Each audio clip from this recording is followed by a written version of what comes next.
Intrometidas PB é o podcast que mais cresce no Brasil. Porque aqui o papo é reto, necessário e a gente só fala o que realmente importa, né, não, Caiana? E hoje a gente tem uma segunda dama entre nós. A segunda dama. Uma mulher que vamos lá, pleiteia ser a primeira dama, viu? Ela é a segunda hoje. Vamos ver, 2026, o que é que... Não, 2026, em abril ela já vai ser a primeira dama. Olha, é mesmo. Em E abril a ela já mais é a nova primeira... da história, viu? Mais nova e bonita também, viu? Linda. Linda. A futura primeira-dama do estado da Paraíba, mas que muito além de títulos, em história de vida de superação, resiliência e transformação pessoal em missão pública. Estamos com a mãe de Daniel e José, advogada, especialista em direito administrativo e gestão pública, presidente da Comissão de Violência contra a Mulher da OAB, uma mulher que transformou sua dor pessoal em um instrumento de proteção e acolhimento para tantas outras. Seja bem-vinda, Camila Maris. Camila, bem-vinda. Obrigada, Priscila. Obrigada, Caiana. Uma alegria começar com essa energia lá em cima de vocês. Obrigada pelo convite, pelo espaço.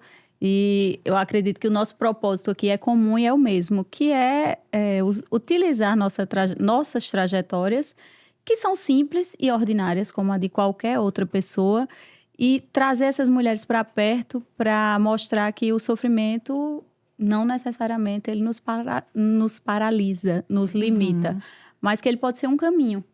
Então, eu acredito que, assim, para vocês, tem um pouco disso na história, na trajetória de cada uma e que a gente vai poder conversar um pouquinho sobre isso aqui hoje. Mas antes de falar de violência, eu gosto de saber um pouquinho da trajetória pessoal, né? Antes da profissional, quem é Camila?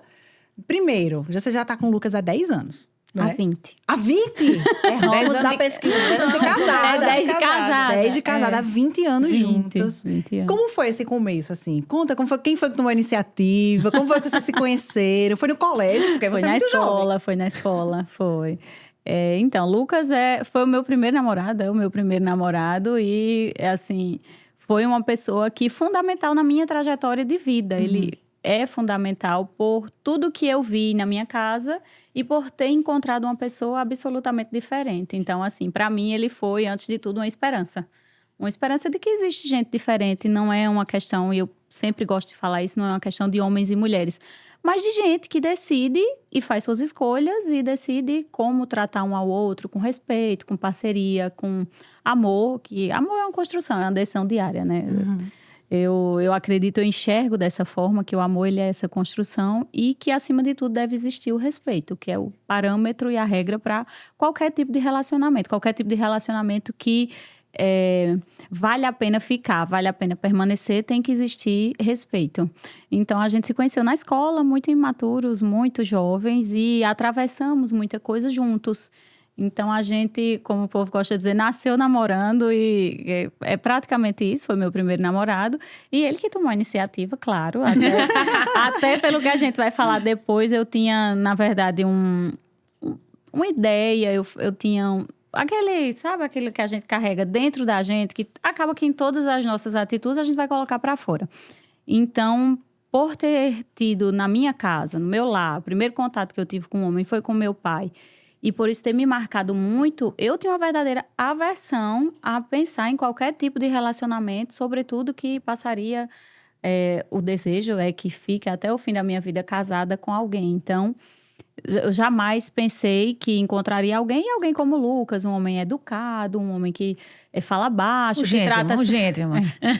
que trata as pessoas com respeito, sorriso no rosto.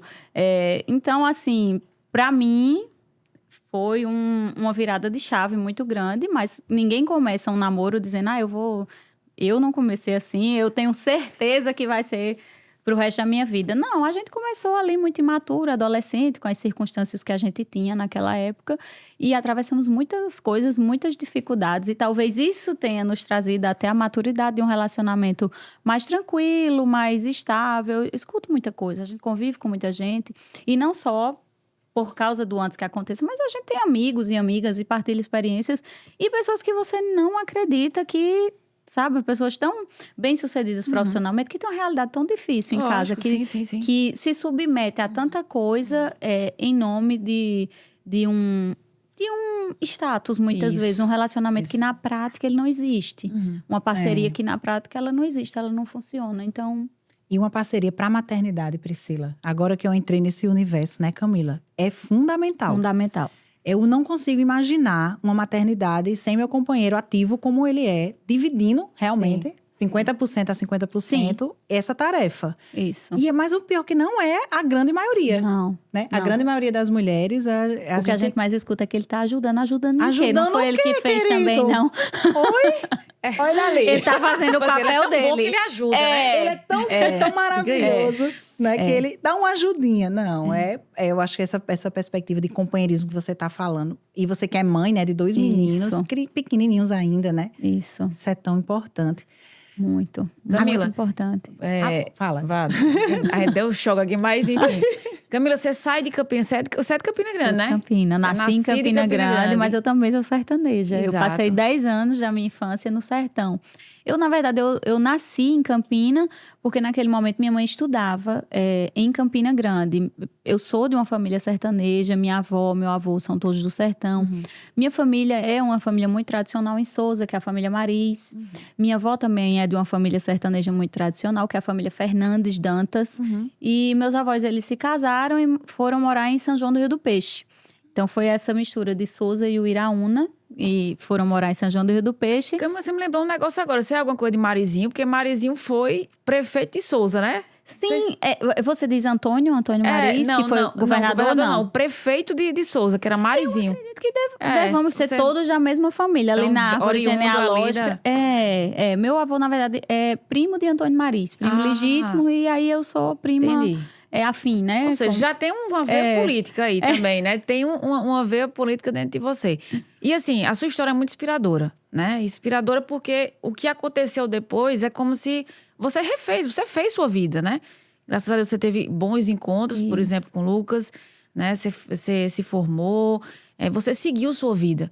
Mas quando a gente olha lá para Camila, com 10 anos de idade, vivendo toda aquela situação de violência, e a gente sabe que é muito difícil estudar com um ambiente violento, é muito difícil você ser criança realmente com um ambiente violento. Então, como é que foi essa Camila muito novinha ter que se deparar com uma situação também de muita agressividade, de um momento de muita opressão ali, e de uma pessoa que deveria lhe dar aconchego. Isso. Quem deveria lhe proteger, infelizmente, não fez o papel, né? E você fala uma frase que é o seguinte: o mundo é muito inseguro para as mulheres e a casa também. Isso. Então, como é que a gente pode... Que frase, né? o mundo casa. é muito violento e a casa também, muitas vezes. Como é que foi lidar? Como é que é olhar para aquela Camila com 10 anos e hoje, enfim, vê-la... Tem até inteligência artificial hoje que faz isso, né? Você é ao lado da sua pessoa quando era criança. E se você pudesse ali voltar um pouco para trás, viver aqueles momentos assim de muita angústia...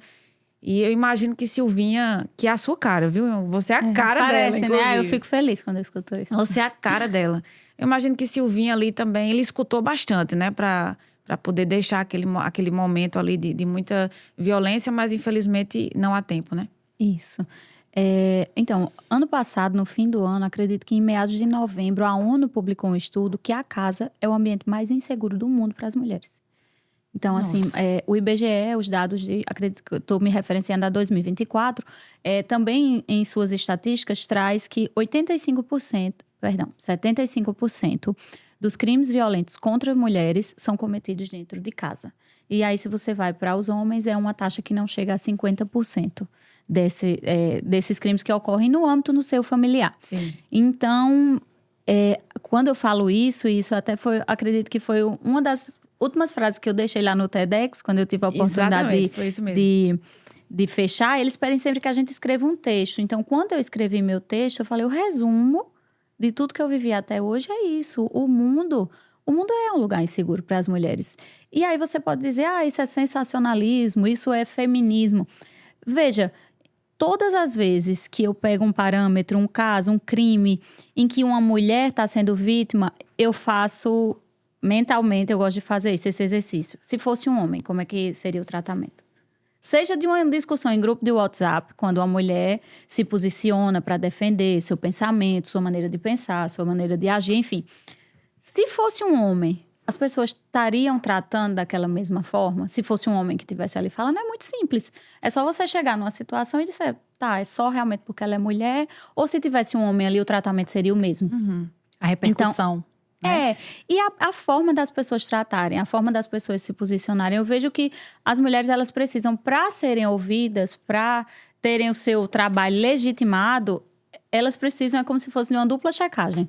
Não só precisa você passar na OAB, mas você tem que mostrar que você é uma boa advogada. Mas e se fosse um homem? Baixava ele São passar. várias camadas. São várias camadas. Pra gente chegar lá. Eu sempre converso com Larissa em casa. E a gente tá sempre ali dialogando. Ela sempre diz assim, se tu fosse um homem, tu tava muito... Sempre era alguma coisa assim, né? É, É como se a gente tivesse sempre O maior que defeito se da provar. gente, geralmente, é ser mulher. Né? Para o mercado de trabalho. Exatamente. Qual é o defeito do seu currículo? Eu sou Não, mulher. Exatamente. Né? E se você for mãe, é um plus. É. Você tem que provar 3 vezes que você dá conta de ser mãe, dá conta de ser uma boa profissional. Né? Você não baixa... O homem não. O homem, quando é pai, ele agora é mais responsável. Agora ele é mais interessante ainda pro mercado. É verdade. E a gente, quando a gente... Né, nós nos tornamos mãe, É. um pouco menos. Né? Ela não vai ter tempo. Né? Já pensa isso. E Camila, quando é que você tomou a iniciativa de transformar a sua vida em uma missão coletiva? Como é que foi esse momento que você disse assim, não, eu preciso fazer com que a minha história, ela sirva de quebra de silêncio? Porque eu acho muito importante quando você fala assim, é um silêncio, né? É um silêncio muito grande, é um silêncio. Inclusive, você teve uma passagem no TEDx que você falou o seguinte, você saiu de São José do Rio do Peixe, foi para Campina Grande e ainda ficou aquele silêncio. Sim. Então, quando é que essa voz ecoou? Quando é que você disse, agora é a minha vez Quando de foi que falar virou para... essa chave, né? Porque eu imagino que você com 10 anos de idade, na sua adolescência, fosse muito difícil falar sobre isso, como você fala hoje. Muito, muito Qual difícil. foi o momento que você disse assim, eu preciso falar? Então, Priscila perguntou anteriormente algo que eu acabei passando. Como é que é o ambiente? E eu acho que isso é uma das coisas mais importantes que a gente tem que pensar enquanto sociedade que não aguenta mais, que não aceita os números, que não aceita mais violência. É uma pequena parcela que pratica, mas que por causa dela, muitos silenciam. É o silêncio dos inocentes. Como diria Martin Luther King, ontem foi aniversário, né, dele, eu não me lembro exatamente se dele ou se de morte dele. Sim. Mas foi um dia muito emblemático e muito significativo, que eu vi muitas coisas dele e eu falava, gente, mas é exatamente isso. É esse silêncio que incomoda. É o silêncio de quem vê, não concorda, mas não diz nada. Então, é como se no final a grande maioria fosse conivente com tudo que acontece. E parece uma coisa cultural e perdoável por isso, Isso, né? mas então, é cultural e por isso é perdoável. cultural. É porque meu pai é sertanejo, aí ele é muito grosso. Mas também é sertanejo, né? Então, assim, isso parece que é o seguinte, é cultura... É uma justificativa. Então É como se fosse uma justificativa para o que não se justifica. Exato. Sim. Então, assim, eu imagino, você retornou a uma pergunta interessante, que é o seguinte, como é esse ambiente, Isso, assim? Como o ambiente, é que, exatamente. Que é sentir aquilo? Porque, enfim, é uma curiosidade, porque, assim, é até, por exemplo, muito distante de uma realidade que eu vivi, por exemplo. Sim. E eu imagino o quão difícil é você muito nova e muito jovem passando por aquilo. Então, se me dissessem há 26 anos, quando eu perdi minha mãe, que eu estaria aqui hoje, que tudo isso estaria acontecendo, para mim seria realmente inacreditável, algo inimaginável, ter a oportunidade que eu tenho hoje. Oportunidade de ajudar, oportunidade de dar voz a outras que não têm espaço, que realmente estão em situação de extrema vulnerabilidade e que muitas vezes não tem nem mesmo a quem pedir socorro. E o ambiente, para a gente fechar essa parte do ambiente, que é fundamental que, enquanto sociedade, a gente olhe para isso, o ambiente que uma criança está submetida, que uma mulher está submetida, e outros membros da família, quando há um ambiente de violência doméstica, quando há violência doméstica nos lares, é um ambiente de extrema tensão. Você nunca sabe o que vai acontecer. Você nunca sabe. O que se publiciza é o feminicídio. É quando nada mais pode ser feito. E é aí, justamente, nessa contramão que vem o programa Antes que Aconteça, de trabalhar antes que nada mais possa ser feito, antes que aconteça. A ideia é justamente essa, de prevenir, de formar, de educar. Por isso, educação, por isso, saúde, por isso, segurança pública. E não somente olhar para o crime, mas a partir do crime, voltar na cena do crime, o que é que acontece? O que é que acontece antes? Então, assim, o que é que acontecia na minha casa? O que é que eu vi durante 10 anos? ninguém tinha paz, porque não se tem paz. Você não sabe como o agressor vai chegar, eu não sabia, minha mãe não sabia como meu pai ia chegar e como ele iria nos tratar a partir daquilo. E aí você pode dizer, você também sofreu? Não, eu não sofri, eu nunca sofri nenhum tipo de agressão. E aí é que tá a física. Muito bem pontuado, Caiana. É aí que tá a questão cultural. Muitas vezes a gente escuta, até envolve várias frentes do direito. Mas ele é um bom pai. Será que ele é um bom pai? Se ele faz aquilo com a pessoa que poderia se defender, imagina com a criança. O que é que uma pessoa dessa, se deixada sozinha... Minha mãe nunca me deixou sozinha com meu pai. Se deixado sozinha com a criança, o que é que essa pessoa seria capaz de fazer? Entende? Eu sempre faço muitas vezes essas reflexões, que são reflexões profundas, de pensar... mas e se? E se? Se minha mãe tivesse informação, talvez ela tivesse aqui hoje. Entende? Mas é a partir do e se, para aquelas a quem pode ser feita alguma coisa. Para mim, na minha história, nada mais pode ser feito assim como a gente falava aqui há pouco, antes de começar, dos recordes que o Brasil tem batido em números de feminicídio. São 4 mulheres por dia, uma média de 4 mulheres por dia. São 6, a cada 6 horas uma mulher é morta vítima de feminicídio. Então, você imagine, nem todas chegam ao feminicídio, graças a Deus que nem todas chegam. Mas a gente tem uma estatística que são 200 medidas protetivas por minuto no nosso país. Senhora. E aquelas que não denunciam. Porque quando você vai para as estatísticas e quando você vai para os dados, a grande maioria das mulheres que perdem suas vidas, elas nunca foram ouvidas, elas nunca foram atendidas, elas nunca tiveram uma passagem por uma sala lilás, uma delegacia de polícia, um centro de referência. Assim, não teve... É realmente aquelas a quem tudo foi negado. E é mais profundo ainda. Como é que você pode dizer que foi negada assistência se, na verdade, ninguém sabia do que acontecia, a não ser aquelas pessoas envolvidas no ambiente doméstico, na casa? É um crime que acontece dentro de casa. Escondido. Então, a gente precisa olhar para isso. É difícil, é muito difícil. A gente sabe que segurança pública é uma questão, é um tema nacional, social. É um tema dos mais relevantes, sobretudo violência contra a mulher. É um tema que ele é global. E por isso que eu sempre parto para isso. Mas e quando você olha para casa, quando você olha para o lar? Não é um lar estruturado, não é um lar onde havia respeito, onde havia amor, onde havia Proteção, liberdade de ir, lógico. de ficar. Sim. Na maioria das vezes, o agressor, e aí a gente viu muitos casos, infelizmente, na Paraíba, no final do ano, de agressores que não aceitaram o fim do relacionamento. E da mesma forma aconteceu na minha casa. Um dia, quando a minha mãe teve coragem de dar esse grito de independência, nunca falou pra ninguém o que acontecia, nem no momento da separação. Ela tinha quantos anos, Camila? 30 anos. Minha mãe tinha 30 anos. Ou seja, eu Muito já jovem. vivi muito mais. Você olha pra mim, como você é jovem. Mas eu sempre penso nisso, eu já vivi muito mais do que a minha mãe viveu. E embora minha mãe fosse casada, e muitas vezes ela falava isso, mas eu não quero que minha filha cresça sem um pai. Mas por não crescer, por um desejo de que eu não crescesse sem um pai, eu acabei crescendo sem minha mãe e sem meu pai.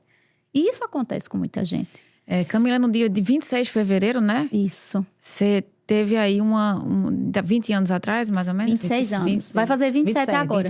27 anos. No dia 26 de fevereiro, há 27 anos atrás, você se deparou com algo que foi determinante para você, né? E aí, se a gente fosse reviver aquele dia novamente, o que foi que mais te impactou? Assim, o que é que assim, várias eu imagino, né? Mas o que fica de lembrança? O que ficou daquele dia? Aquele dia, assim, é interessante, muito interessante. Inclusive, a ciência estuda hoje, né? Hoje a gente tem muitos estudos em várias áreas e a neurociência, ela estuda isso. O que é um trauma para quem passou pelo trauma. E graças a Deus eu passei. Foi um caminho que eu atravessei. E confesso para vocês que o programa ele ajudou muito, antes que aconteça, ele ajudou muito nesse caminho de ressignificar, de propósito, de atravessar, de não se limitar. Porque até a Priscila falou no início, você mudou para Campina, mas o silêncio lhe acompanhou. Foi exatamente assim. Foi algo que marcou tão profundamente a minha vida, de maneira tão visceral, que eu não conseguia me desvincular daquilo dali, ainda que eu tenha traçado um caminho completamente diferente. A pessoa com quem eu me casei, com quem eu namorei. Se você for olhar, você acredita que é um conto de fadas. É o primeiro namorado. Mas e tudo que eu passei antes? Também faz parte da minha história. Lógico. E era um pedaço da minha história que eu não queria contar. Que eu não queria não, que eu não contava. É como se eu tivesse colocado uma pedra em cima daquilo, mas eu arrastava essa pedra. Eu coloquei uma pedra para que aquilo não pudesse me acompanhar, mas aquilo faz parte da nossa história. E o que faz parte da nossa história, a gente carrega. Seja como missão ou como lição, a gente vai carregar. Igual quando entra uma pessoa que não vem para fazer o bem. Mas você vai carregar o que aquela pessoa deixou. Lógico. Verdade. E qual foi esse momento? Qual foi que você Então, virou e começou a falar? Ela falou daquele dia, o que é que ficou Sim, daquele sim. dia. E naquele dia, quando eu olho, a gente falou muito disso aqui no início, quando eu olho lá para aquela menina de 10 anos que não se imaginaria jamais aqui, hoje, casada, com família. E todas as demais coisas que são circunstanciais. Lucas hoje é vice-governador. E o futuro, né, a Deus pertence, mas existe uma perspectiva de que em abril ele seja o governador do estado. Então, se você me perguntasse, há 26 anos, a menina de 10 anos que foi dormir com pai, mãe, casa, colégio, tudo, e acordou e não tinha mais nada, a partir do momento que meu pai fez isso, eu sou filha única, ele destruiu toda a minha família. Ele não destruiu só a vida da minha mãe, ele destruiu a vida da minha mãe, ele destruiu naquele momento a minha vida. E de toda a minha família, E eu sempre gosto de pontuar isso. Se foi difícil para mim, imagina para minha avó. E aí cada um imagina sua mãe, sua avó, sua tia, segurar minha mãe nos braços. Nossa, que foda. Você é mãe hoje. Você tem um mês de dedicação total, integral, que você sabe que seu filho ele só vai respirar se você puder prover, ou seu companheiro, ou quem tiver para ajudar na sua rede de apoio. Então, assim, depois que eu fui mãe, a maternidade me transformou muito, me deu essa capacidade de enxergar o outro. E não olhar mais só pra minha dor, e de enxergar o outro. Você fala uma questão que não é... me explica um pouco melhor. Você fala assim, não é uma questão de empatia, é uma questão de compaixão. Compaixão. E por que você faz essa Porque a diferença? compaixão, ela é maior. Eu sempre penso nisso. Porque se fosse só empatia é só me colocar no lugar do outro. É eu ir visitar um projeto que já existe, mas compaixão é sair do Você meu sente, né? comodismo... É eu olhar para minha história e dizer, é muito difícil. E é difícil todas as vezes. A gente se emociona, a gente chora. Porque mexe com feridas muito profundas, que hoje são cicatrizes, mas não vão deixar de existir. Não é porque são cicatrizes que vão deixar de existir. Então, foi necessário, nesse momento, eu olhar para aquele dia que eu quis fugir inúmeras vezes, tudo que eu queria na minha vida era que aquele dia não tivesse acontecido, para que o antes que aconteça hoje, para mim, fosse uma realidade. Ele poderia ser uma realidade tão somente pela senadora, mas talvez pela dificuldade que ela tem que estar sempre se dividindo entre Brasília, Sim. demandas políticas. Ela não tem só essa pauta, ela tem inúmeras outras coisas importantes que ela faz dentro do trabalho dela. E não seria uma realidade tão palpável, sobretudo para a gente aqui na Paraíba. Tantas pessoas não teriam entrado em contato com o tema. Entendi. Talvez se não fosse eu, se não fosse a minha história, se não fosse aquilo que me aconteceu, muita gente hoje nem estaria abrindo as portas para esse tema. E você passa a ser instrumento, né? Isso. Você passa a ser instrumento Exatamente. e voz para tanta gente. Ô, Camila, e a fé nesse... Isso. E aí nesse... a gente volta lá para aquele dia. Naquele dia, eu me lembro de tudo, assim, do dia, mas para resumir o que é que ficou daquele dia, ficou um caminho de fé. Realmente, assim, que Deus, ele foi tudo. Se não fosse... Eu não sei te falar, assim, se tiver um ambiente que eu tenha que ir, que, você imagina lá, você não vai poder falar a Deus. Olha, então eu não vou, porque Deus, para mim, foi tudo. Eu respeito de maneira absoluta as convicções e expressões de cada um. Mas se você me chama para contar a minha história, se eu não puder falar de Deus, eu nem vou, porque não faz o menor sentido. Se você não crê... Se a minha família, a minha avó foi quem me ensinou muito disso, a minha mãe, se elas não tivessem aquela fé que elas tiveram, que elas passaram para mim, e aí o relacionamento, eu acredito, individual de Deus com cada um, né? Isso não é uma coisa que se transmite, mas que se vive. E naquele momento... E que se dá testemunho. Isso, perfeitamente. O testemunho é isso, é esse sofrimento atravessado, né? Muitas vezes as coisas não mudam, mas a gente muda. E quando a gente muda, a gente pode testemunhar. Se eu não tivesse tido essa coragem, na verdade, eu não posso nem dizer que eu escolhi. Eu digo que eu fui impelida a falar. Se eu não tivesse sido impelida a falar, eu hoje não poderia dar testemunho. Ia ficar uma conversa rasa. A gente ia falar aqui de direito às 3, e de números, de estatística, mas no fundo a gente não ia chegar na casa de quem hoje... tem uma situação que passa por isso, de violência doméstica, entende? Então, o que ficou daquele dia? Pra gente fechar isso é bem importante. Naquele dia, eu digo assim, eu fiz a minha primeira oração. Porque minha avó, ela não tinha condição. Eu acredito que ela nem acompanhou o velório. Eu me lembro dela deitada em cima de uma cama, chorando muito, muito, muito, muito. E hoje eu vejo que vovó atravessou tudo isso. E o quanto, para mim, ela é um exemplo de força. Então, eu olho para a história de outra mulher que estava numa situação pior do que a minha, porque é difícil perder um pai, perder uma mãe, mas deve ser devastador perder Sem nome, um filho. né? Sem nome. Deve ser sem nome perder um filho. E minha avó, em meio todo aquele sofrimento, ela conseguiu se levantar. Mas eu estava com as minhas tias e eu fui com elas até o cemitério acompanhar o cortejo. E velório interior é sempre na casa da pessoa que faleceu. E foi na nossa casa o velório. Então, infelizmente, essa é uma das últimas lembranças que eu tenho da casa da minha avó, que era o lugar onde a gente morava, era o lugar onde a minha família se reunia, vinha todo mundo de Campina Grande, se reunia no sertão para passar Natal. A família da minha mãe é uma família extremamente unida, em que nós somos muito suporte uns para os outros, e sobretudo no momento da adversidade, da dificuldade. E eu devo tudo à minha família, foi quem me encaminhou, fez tudo que poderia por mim. A minha avó foi essa força, essa rocha que fez de mim quem eu sou hoje. E naquele dia em que minha avó nem mesmo tinha força de se levantar da cama, e eu estava ali com as minhas tias, e com 10 anos você também é inocente, né? Então eu não sabia de todas as adversidades que me aguardavam e das quais eu não fui poupada, passei por muita coisa. E quando a gente olha para os filhos da gente, depois que eu tive meus filhos, eu digo, meu Deus, me deixa viver para que eles não tenham que passar pelo que eu passei. E esse é o mesmo sentimento que motiva hoje o antes que aconteça, de deixa eu falar, é melhor falar para que outras pessoas não tenham que passar pelo que eu passei caladas, mas que elas tenham voz e que essa voz seja um caminho de transformação para a história, como foi para mim.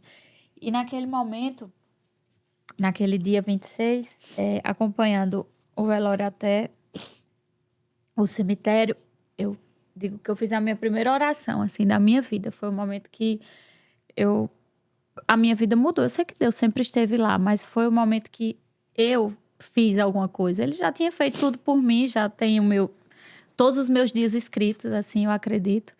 E naquele momento foi quando eu olhei para ele. Eu falei, Deus, eu perdi tudo. Mas se o Senhor existe e está aqui comigo hoje, manda uma chuva. E o que é uma chuva? Não é uma chuva em João Pessoa, em Campina Grande, é uma chuva no Alto Sertão Paraibano. E não chove, gente, não chove, assim, é seco de verdade. Eu sei o que é calor, eu sei o que é seca, eu sei o que é...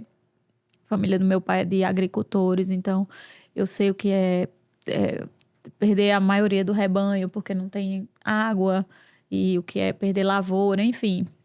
Tenho algumas experiências de vida. E naquele momento, Deus, assim, fez o inacreditável, que é o que Ele faz hoje na minha vida. Inclusive, me permitir estar falando sobre isso. Deus mandou uma chuva, que foi uma chuva grande, uma chuva forte. Choveu de verdade, sabe? E eu sempre digo que essa chuva de bênçãos de Deus que tem me acompanhado e guardado todo o meu caminho até hoje. Eu não Camila Silvinha, onde ela estiver, ela deve estar muito feliz por você ter tido a sua trajetória, embora toda essa tragédia, que eu acho que não tem outro nome. Sim. Mas você seguiu, você tá bem, seu testemunho converte muita gente, sua fala arrasta. E é isso, eu queria agora voltar para aquela outra pergunta que eu disse. Quando foi essa decisão de dizer, não, agora eu vou falar? Isso foi em que ano? Isso foi quando? Faz 2 anos. Meu segundo filho, que é José, tem 2 anos. Sim. E eu lembro, essas coisas também são bem fortes, né? Do puerpério, tudo que a gente passa, as coisas que a gente ouve, né? E como muitas vezes as pessoas são insensíveis com a mulher que está atravessando ali aquele momento, com os hormônios, sua condição fisiológica diferente da normal. E é arrebatador. A maternidade é arrebatadora. É um caminho de transformação, assim. Muitas vezes a gente conversa com as amigas e aí tem algumas que falam, mas eu não quero ter filho porque todo mundo fala, tenha filhos, que eles vão... Quem vai cuidar de você? Eu fiz, Nem Não é espere. pra isso, não é pra Se isso. for pra isso, não tenha. Não tenha, porque eu olho... Minha avó teve 10 filhos, me criou no final, recebeu durante toda a vida primos, Sua avó sobrinhos. é viva? É viva. Minha avó tem ótimo. Que 93 bem- anos. Que bênção. Maravilhosa. Pessoa Como é o nome incrível, dela? Francisca. Dona Francisca, um abraço, viu? Um beijo das intrometidas aqui pra senhora. Sua neta é E maravilhosa. ela é essa pessoa que nunca curvou a cabeça diante das dificuldades. Sabe quando você fala da mulher sertaneja, que é forte? Minha avó é essa mulher, assim, pra mim é uma inspiração de vida. A minha maior inspiração de vida é a minha avó. Eu não tem ninguém igual, assim, pra mim não tem ninguém que chegue nem perto, que atravesse tudo que ela atravessou. E que você impactou antes que aconteça, todo mundo sabe, né? Agora, e o contrário? O que é que o antes que aconteça também... Então, o antes que aconteça chegou pra mim nesse momento. Há 2 anos a senadora me ligou, eu me lembro muito, dizendo que não podia os números como estavam, que ela entendia que ela tinha um papel de dar uma resposta social. E naquele momento ela disse, eu vou procurar quem eu puder e a gente precisa fazer alguma coisa, mas eu queria muito contar com você. E aí eu falei, meu Deus, você me perdeu a cabeça, né? Porque ela sabe que eu não falo sobre esse Você assunto. foi pra TV, não foi? Teve um... Fui pra onde me chamaram Foi. até agora. Me lembro. Se eu puder ir, eu vou. Mas há 2 anos você não falava sobre o assunto. Era um tabu Não. pra você ainda. Como eu falei, eu ficava arrastando O silêncio. essa pedra, esse silêncio. E não só sobre esse assunto, mas sobre o que precisasse de mim como, digamos, como protagonista. Eu não me via protagonista da minha história. Então, eu não falava sobre esse assunto. E aí, quando ela me mandou essa mensagem, primeiro ela mandou uma mensagem, depois ela ligou. E eu disse, olha, conte comigo, mas você sabe que eu não falo sobre esse assunto. No que você precisar de se reunir, de falar com as pessoas, de videochamada. Ela, não, porque eu preciso das pessoas em Brasília, a gente precisa começar por Brasília, a gente precisa desse movimento, precisa de quem puder se comprometer e ajudar. E hoje o programa ele é uma realidade pelo Ministério da Justiça, é um Sim. programa federal. E é uma realidade hoje no nosso estado pelo ambiente que encontrou na Paraíba, pela compaixão mesmo que Deus colocou no coração de cada gestor, independente se homem, se mulher, mas encontrou um lugar em que foi dito pelo governador, o governador João Azevedo disse, aqui o que precisa ser feito vai ser feito. Aqui a gente quer fazer diferente. Aqui a gente quer que as mulheres tenham oportunidade, tenham espaço de denunciar, de serem acolhidas, de serem ouvidas. E assim tem sido feito. Então, naquele momento que eu falei, não vou, foi o momento que Deus fez tudo. Mais uma vez que Deus fez tudo. E aí... Deus olhou lá de cima e disse, sabe de nada, inocente. Sabe de nada. E aí, com 2 meses, meu filho estava com 2 meses, ele nasceu em setembro. Foi bem no mês que ele nasceu, acredito que foi um mês antes. Foi agosto, setembro. E com 2 meses eu estava indo para Brasília para poder fazer a defesa, né? A explanação do antes que aconteça lá na Comissão Mista de Orçamento. E foi a primeira vez que eu falei sobre isso. E assim, Nossa. E o programa, foi impactante. em números, assim, o que é que a gente pode dizer O que é assim? que o programa abarca, né? Sim. Vamos explicar para o pessoal que está então, assistindo. o programa, ele vai desde a proteção. Há situações em que a mulher precisa ser retirada daquele contexto, em que ela precisa de acolhimento, ela precisa de um lugar onde ela possa falar. E há também a gente sabe que nem todos os municípios, por exemplo, vamos pegar o panorama da Paraíba, são 223 municípios. A gente tem 21 DEANs, 18 instaladas e 3 em fase de instalação. Mas não são todos os 223 municípios que têm a capacidade hoje de absorver uma instituição como uma DEAN, um espaço como uma DEAN. O que é a DEAN? Só um A minuto. DEAN são as delegacias especializadas de DEAN, atendimento à mulher, tá. que também são uma realidade Sim, nacional, mas que existem, e aí de acordo com a capacidade de cada estado. O nosso avança, mas a gente vem com a proposta da Sala Lilás. E o que é a Sala Lilás? É como se fosse, para explicar de maneira geral, bem a grosso modo, seria uma pequena DEAN. Um espaço onde a mulher ela tem ali atendimento pela autoridade policial competente. E, além disso, ela vai ter, por ser um crime, como a gente já falou aqui, que tem todas umas particularidades, peculiaridades, pela própria natureza de acontecer em casa, de ser essencialmente com mulheres. Sempre o agressor é companheiro ou ex-companheiro, e aí é 90% dos casos, podendo ser também outros membros da família, né? Ou seja, tem que estar no núcleo familiar. Então, a mulher ela tem um atendimento psicológico, ela tem um atendimento por um assistente social, e dali ela não sai necessariamente para o mesmo contexto. Claro que é uma opção dela. Se ela quiser voltar para o mesmo lugar, que se ela entender que ela deve voltar, ela volta. Mas ela sai dali também com um encaminhamento de ser colocada numa rede de apoio, de olha, aqui você pode pedir abrigo, aqui você pode pedir uma assistência, aqui você pode se inscrever e ter prioridade, inclusive na habitação, por força de lei, por ser uma vítima de violência doméstica. Então, vamos deixar isso claro para quem está nos assistindo, né? Você que é vítima de violência doméstica. Isso. Primeiro, a gente tem que entender o que é violência. Violência não é só apanhar. Não. A gente tem violência patrimonial, violência psicológica. Que toda violência física, toda violência doméstica, ela começa com a violência psicológica. Seja uma piada de mau gosto, um ciúme excessivo, um controle, ou uma necessidade de diminuir tudo aquilo que a mulher faz, destruir a autoestima. Tem até o violentômetro do TJ, né? Do Tribunal de Justiça da Paraíba. Exatamente, que são os alertas. E aí, quanto mais cedo a mulher estiver ligada... Isso. Por isso, o Antes que Aconteça fez também uma parceria com a Secretaria de Educação. E aí eu sempre digo que em números de contato com as pessoas sobre o tema é o que a gente vai ter a maior chance de um alcance maior. São 200 mil estudantes hoje, mais de 200 mil estudantes na rede pública de ensino, rede estadual de ensino. Então, todos eles terão, de alguma maneira, de acordo com o direcionamento adequado, de acordo com cada faixa etária, né? Tem que ter um direcionamento adequado. Todos eles terão, até o final do ano, inúmeros momentos em que entrarão em contato com o tema da violência doméstica. Como, em primeiro lugar, que a Caiana falou que é importantíssimo, como se ver ou não vítima, qual que é o contexto? Você é ou não uma vítima de violência? É importante saber. A informação, então, é o primeiro ponto. Segundo ponto, se enxergando vítima, o que fazer? E para isso, a gente vai também estar capacitando toda a equipe. Diretores, professores, porque é muitas vezes onde há um primeiro contato.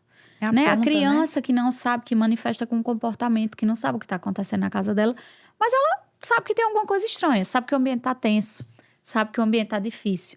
Então, você imagina, são mais de 200 mil estudantes. Cada um deve ter contato muito próximo, diário, com 4 ou 5 membros da família. Ao final do ano, a gente vai ter quase 1 milhão de pessoas que entraram em contato com esse tema. Através de uma iniciativa. Então, vejam o poder que a gente tem de transformação para o futuro. É uma transformação que ela é devagar. É um trabalho que, como as pessoas gostam de dizer, que é como o trabalho da formiguinha. Mas a Bíblia fala que se há um preguiçoso, vai ter com a formiga o preguiçoso. Porque o trabalho dela é constante. E ela não tem um líder. O formigueiro não tem um líder. Então, todos fazem o trabalho, fazem a missão que lhe cabe fazer todos os dias. Ainda que seja pequenininho ali, pouquinho. É aquela coisa de eu tô fazendo a minha parte. Porque a violência, ela é multifatorial, né, Priscila? Isso. É a questão, envolve a criança, envolve os pais, envolve a escola, envolve o fato também, o que a gente estava falando, que Camila começou a falar, a questão habitacional. Muitas mulheres ficam naquela situação de violência, mas porque ela não tem para onde ir. Não tem. Ela não tem, o agressor... e muitas vezes ela diz, ele vai me matar se eu denunciar. E vai mas mesmo. É verdade. É verdade. E acredita. Porque né? ela não pode. Quando acredite. Não subestime. Não subestime. Duas coisas que eu vejo que, assim, para falar do meu caso e não dos outros, foram, assim, determinantes para que a história da minha mãe e do meu pai tivesse o fim que teve. Minha mãe não se enxergava vítima. Ela não tinha dependência financeira do meu pai, então... Até naquela época já se dizia, não, uma mulher que não precisa do marido para pagar as contas, ela não vai se submeter a nada. Mas muitas vezes se submete por questões culturais, familiares, religiosas. De não dizer, não, minha filha não vai crescer sem um pai. Eu não vou dar esse desgosto à minha mãe de ser uma mulher divorciada nos anos 90. Sim. Entende? Numa cidade pequena, como é que as pessoas vão olhar para mim? A filha de Isaac, a filha de Francisca, se divorciou, mas ele é uma pessoa tão boa socialmente, ele é tão bom, ele é uma pessoa tão mansa, tão pacífica. Vai morar com um manso pacífico, vai ver como é. Uma coisa pra gente reverberar também, Priscila e Camila. Tem um vídeo viralizando de uma pastora que ela fala o seguinte: ore pelo seu agressor longe dele. Né? Então, tem pastores, chefes religiosos no geral. Acontece muito dentro de igrejas, né? infelizmente. Dentro de igrejas, infelizmente. Não, reze que tem jeito, ore pela libertação dele. E ela diz, pastora... Tem, mas enquanto ele tá errado, ele tem que ser responsabilizado pelo que ele fez. E tem que afastar. Tem que afastar. Né? Não é, a religião não pode ser esse impasse, né? Exatamente. E pedir que a mulher fique nessa situação por temor a Deus. Deus não quer isso, não. Eu até já falei aqui no podcast... que foi uma passagem que eu vi da senadora Damares, em que ela estava presidindo uma sessão de direitos humanos na comissão, né? E ela diz assim, que me perdoe os pastores, mas eu acho importante ter o 190 nas igrejas. Sim. E ela 180. faz esse... O 180, desculpa. É importante ter os 180 nas igrejas. E aí eu pensei, eu disse, cara, por que isso não pode acontecer? Mas enfim, é justamente porque é a mulher que vai tirar o marido daquela situação de violência, de descrença, muitas vezes. Então tem essa, infelizmente, tem essa... Gente, não há nada mais difícil. Eu entendo completamente. A gente tá para oferecer uma porta, uma oportunidade. Mas a gente não pode olhar para a vítima. E aí, muitas vezes, a gente olha desse lugar, principalmente quanto mais próximo está de nós, a gente olha, eu vou me meter, mas aí daqui a pouco ela volta para ele de novo. Quem vai decidir se ela vai voltar para ele ou não é ela. E aquele negócio, em briga de marido e mulher, não se mete a colher, né? Isso, mas Se a mete gente vive um muito. momento que a gente tem que se meter muito. Muito. Camila, Muitas vezes a gente viu... não se mete e a mulher pode perder a vida. Camila, Então, eu sempre fico entre perder o amigo ou defender essa mulher a integridade física. a gente viu agora no Big Brother 200 mil câmeras ligadas. E o rapaz ainda teve um rapaz que acho que é curitibano, ele teve a coragem de ir lá assediar a mulher. Então, assim, imagina como isso... Imagina como essa pessoa É sem nenhuma Pedro, câmera. você chama Pedro ele. Pedro no Big Brother. Exato, então... Ele mesmo pediu pra sair, né? Ele forçou a questão da importunação sexual. Né? Ele forçou um beijo. E uma coisa que era muito... Nós somos milênios, né? Aqui, nós três. E a gente viveu a Micaranda, a gente viveu Micaranda. Eu sou de Campina, viu? É de Campina Eu sou também? de Campina. Eu não sou não, mas fui muito, viu? Camila, era normal a gente levar um puxão de cabelo e um beijo forçado. Até isso minha filha, e muito mais, viu? E a Muito gente tinha mais. que, não, mas isso é coisa É de... assim mesmo. É assim, coisa de homem. mesmo. Você tá dentro de um contexto. Que contexto o quê? Foi pra ir porque quis, né? Exato. Demais essa. Não, eu fui pra me divertir. E se eu tô com a roupa curta, foi porque eu quis ir com a roupa curta, não é? Camila, e assim, você é advogada, vice-presidente da comissão mista. Comissão de violência. Mista é por conta do orçamento, do Senado. E também especialista em direito, né? Sou em direito administrativo e gestão pública, fiz especialização na ESMA. Tem umas de processo civil também, porque nunca mais eu atualizei o currículo, mas tem umas coisas, eu gosto de estudar. E você chegou a advogar? Você advoga nessa área Chegou a advogar nessa área? Não, tá aí um desafio e eu não sei. Mas eu fui assessora do Tribunal de Justiça por mais de 10 anos. Então, minha vida profissional foi muito focada ali naquele espaço. Sim. E eu sempre amei o que eu fazia. Saí porque realmente ficava incompatível. Hoje, o processo judicial ele é eletrônico. Então, quem trabalha no judiciário sabe que existe, sim, uma demanda que ela é diuturna e muitas vezes você tem que assumir fora do seu horário mesmo e fazer muita coisa. Sim. Inclusive, dependendo da urgência da demanda que se chega. E aí, eu optei quando os meninos nasceram, por isso que eu digo que a maternidade é um caminho realmente de transformação. Você se transforma de dentro para fora e essa transformação eu vejo como muito positiva.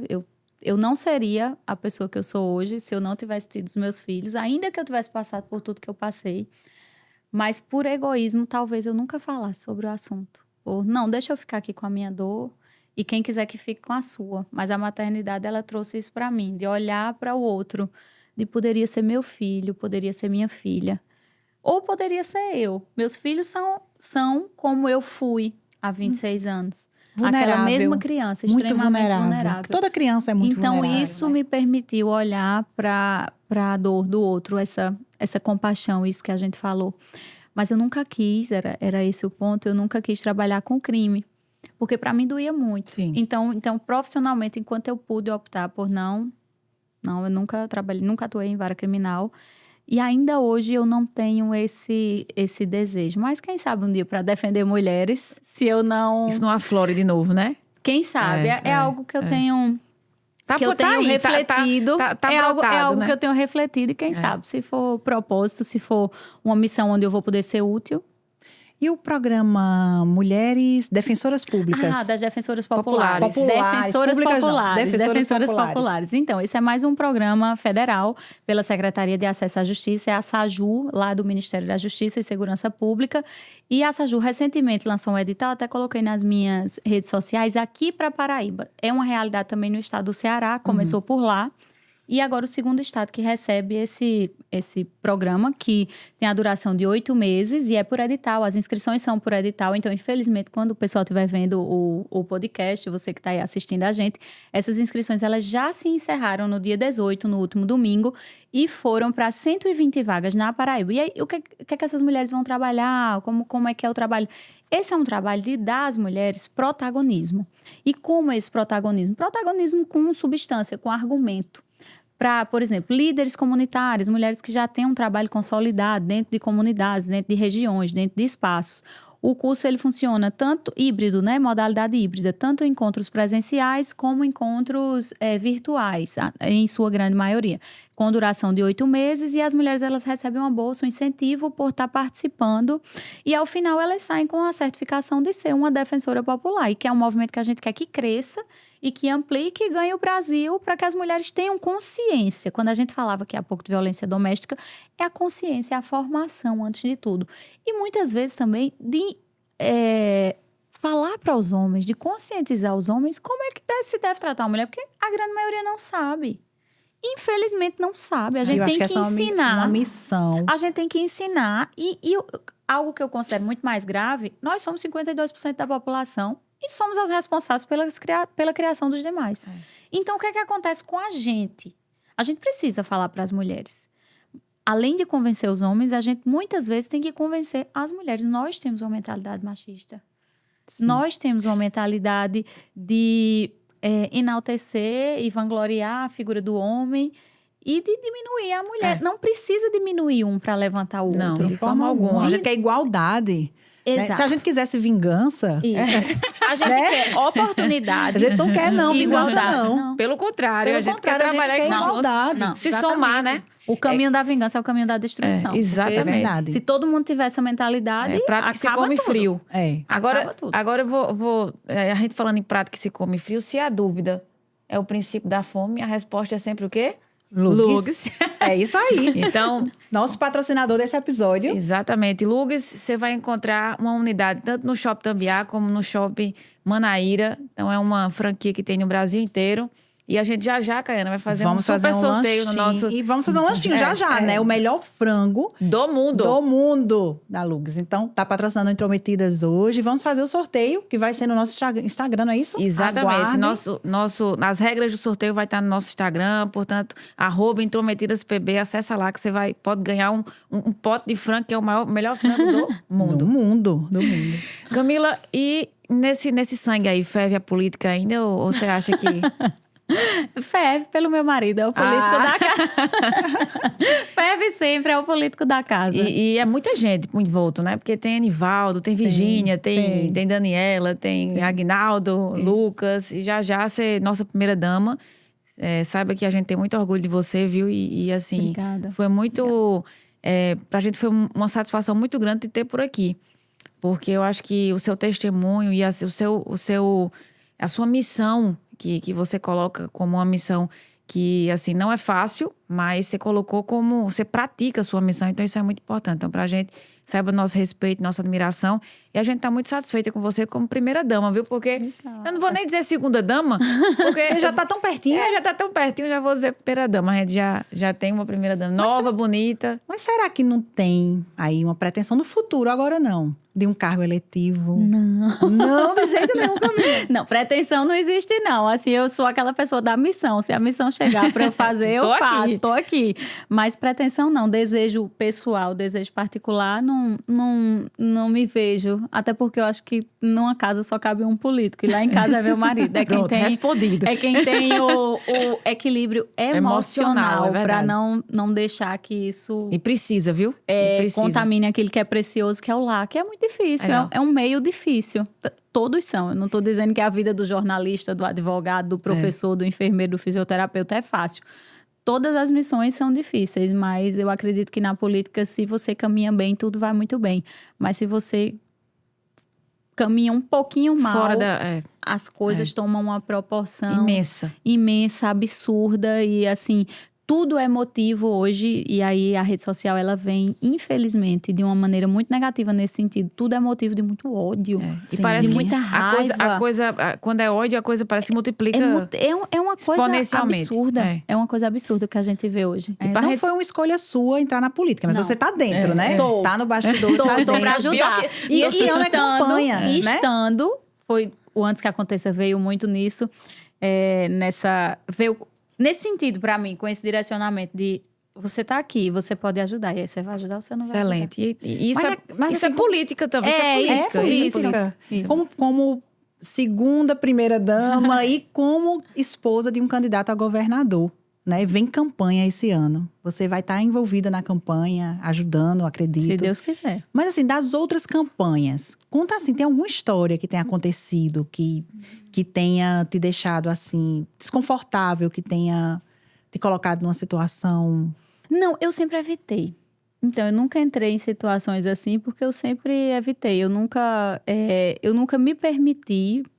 E aí você veja como é difícil uma mulher que nem é a vítima direta da violência doméstica, mas que tem a trajetória marcada por isso. Eu sempre evitei muito contato com as pessoas, porque eu não queria, no fundo, que ninguém soubesse o que tinha me acontecido. Sim. E isso me impedia, inclusive, de fazer amizade, de estar aqui numa conversa, num Então bate-papo foi com libertador, vocês. de alguma forma, né? Foi libertador. Foi absolutamente libertador. E assim, eu Trouxe um propósito, não sei né? o que é que cada um tem na sua história, mas aquilo que muitas vezes nos fere pode ser um caminho de transformação, sabe? Nossa. Que a gente olha e diz, não quero mais, nunca mais passar por isso, eu não quero nem falar sobre esse assunto. E muitas vezes a gente precisa falar para que as Isso. coisas mudem. Quando a gente fala, muita coisa muda. Quando eu falei sobre o que aconteceu comigo, ainda que a vida da minha mãe não possa mais ser recuperada, mas muita coisa mudou dentro de mim. Muita coisa mudou, inclusive na minha maneira de enxergar, de olhar para as pessoas. E aí é o que eu falo, de mais compaixão, de mais amor. De, inclusive, entender o hater, aquela pessoa que está lá só para criticar. Essa pessoa está tão ferida que ela não vê outra alternativa. A não ser ferir o outro A não também. ser ferir o outro. Eu acredito muito que a boca fala do que está cheio o coração. Então, não tem como você... E a gente tá doida pra fazer parte do Antes que Aconteça. Como é que a gente vai fazer parte disso aí? Eita, peraí que tudo é providência. Olha aqui. Opa! Olha aqui, trouxe pra vocês. Vestindo a camisa do Obrigada. projeto. Vestiu Literalmente. A camisa, Literalmente. Que linda, linda a camisa. Tirar aqui. Antes que aconteça. Chega aqui. Olha Ó, só. Antes que aconteça. Isso não é um projeto que tem Não que é se um engajar. projeto Não político. é um Isso projeto, isso é um programa É. que você homem, você mulher, Isso. todos têm que engajar nisso aqui, certo? Então, violência contra a mulher, não. Caiane, a gente sempre termina pedindo para que nossa convidada, aqui não é o Fantástico, não precisa de 3 vezes para pedir música. A gente sempre termina com a nossa convidada dizendo uma música pra gente embalar esse roteiro dessa conversa, Eita, uma música. uma trilha sonora, aliás, dessa conversa. Vamos ver. Eu não estava preparada. Essa pergunta me pegaram de surpresa. Então, eu escuto muito louvor, sabe? Eu acho que a Ótimo. vida, o dia a dia, a rotina, já é tudo tão pesado. E aí o louvor é aquele que acalma, Tranquiliza. que traz tranquilidade, que traz paz. Essa paz mesmo de dentro para fora. Então, bota aí a bênção de Gabriel Guedes. Massa. Perfeito. Vamos Então embalar vamos aí. fechar aí com a bênção de Gabriel Guedes, que ele também nos ilumine, né? Que nos dê muita sabedoria, que Deus nos dê muita sabedoria, que esse louvor nos acalme também, né, Caiana? Sempre a nossa vida corrida. E há tantas mulheres que fazem parte desse projeto Isso. hoje, desse programa. As mulheres que são atendidas. E esse programa é uma homenagem a todas as mulheres que sofrem violência. Eu tive a oportunidade de me emocionar aqui bastante. E, de verdade, para mim foi engrandecedor esse programa. Obrigada, Priscila. Obrigada. Gente, obrigada. Encontro vocês, sigam a gente. Marquem no Instagram. Intrometidas PB. Caiana Vilar PB. Priscila Maciel PB. Camila Maris, @Camila Maris. E vão lá, compartilha pra gente chegar ao maior número de pessoas. E um cheiro pra todo mundo e a gente se encontra nos próximos. Beijo, pessoal. Beijo.